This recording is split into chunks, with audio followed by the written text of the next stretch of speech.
Au niveau national, en Belgique, il y a une loi qui a été adoptée en 2001 et qui est spécifique aux mutilations génitales féminines.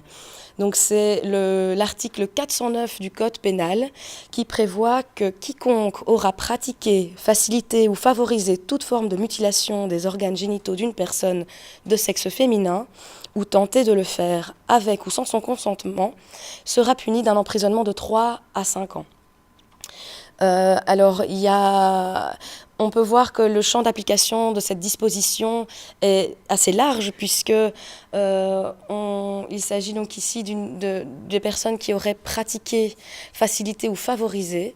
Donc ce n'est pas uniquement l'exciseuse qui sera poursuivie, mais également la famille ou les parents qui ont organisé l'excision et donc facilité, favorisé la mutilation sur leur enfant.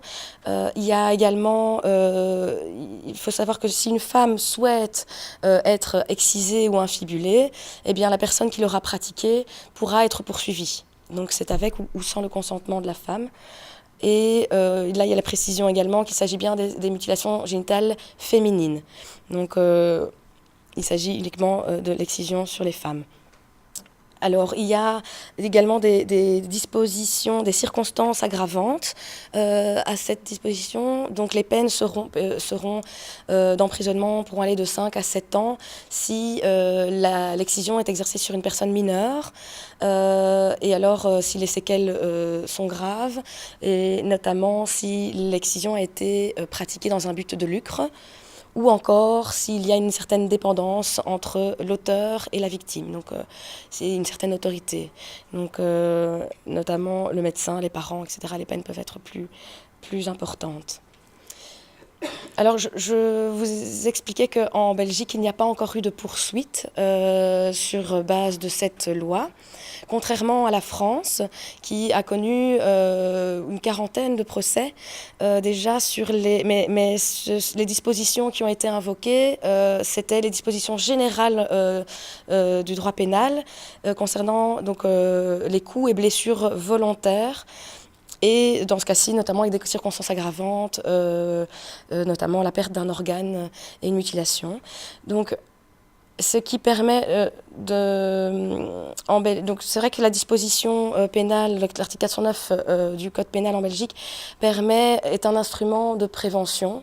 C'est vrai qu'il permet de prévenir, d'avertir les personnes qui se trouvent sur le territoire qu'elles risquent une peine d'emprisonnement. Et donc, mais évidemment, il faut pouvoir accompagner cette prévention de tout un système de sensibiliser les familles. La loi est là pour effectivement réprimer et être un instrument de prévention, mais c'est au niveau donc, des services de première ligne qu'il y aura tout un travail à faire pour vraiment sensibiliser les familles, les informer aussi de cette disposition pénale. Il y a également un délai de prescription dans le droit pénal. Et dans ce cas-ci, il est de 15 ans. Donc à partir du jour, et si l'enfant est mineur, il aura également le droit de porter plainte 15 ans à partir du jour où il a eu 18 ans. Donc le délai court à partir de ses 18 ans. Pour laisser la possibilité aux enfants de déposer plainte. Il y a également une compétence extraterritoriale qui est prévue aux articles 10 ter et 12 ter du Code de procédure pénale. Et dans ce cas-là, eh bien, il est prévu que l'auteur, si un enfant a été excisé à l'étranger, mais que l'auteur de l'infraction se trouve sur le territoire belge, eh bien, cet auteur peut être poursuivi en Belgique. Donc c'est vrai que dans les situations où les enfants sont envoyés pendant les vacances pour être excisés, eh bien là, il y a également la loi est également applicable.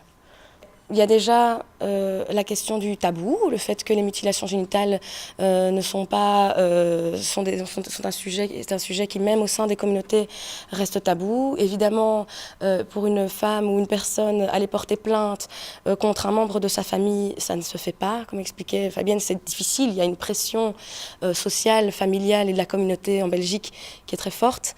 Et Il y a notamment aussi l'information par rapport à cette pratique en Belgique auprès des professionnels et des acteurs de la santé. Si une personne est bien informée, eh bien, elle pourra être attentive à un risque, à évaluer ce risque et à pouvoir en discuter. Il y a notamment le fait que les examens médicaux n'ont pas lieu systématiquement, un examen général et notamment sur les parties génitales féminines. Bien, il est difficile de pouvoir s'assurer que l'enfant est bien intact. Et il y a notamment le secret professionnel qui évidemment est là pour pouvoir assurer la confiance entre le maître du secret et le professionnel. Et donc là, vous verrez qu'il y a une possibilité, dans certaines circonstances, de lever ce secret professionnel et de pouvoir informer des services d'aide à la jeunesse lorsqu'il y a une suspicion ou un risque de mutilation.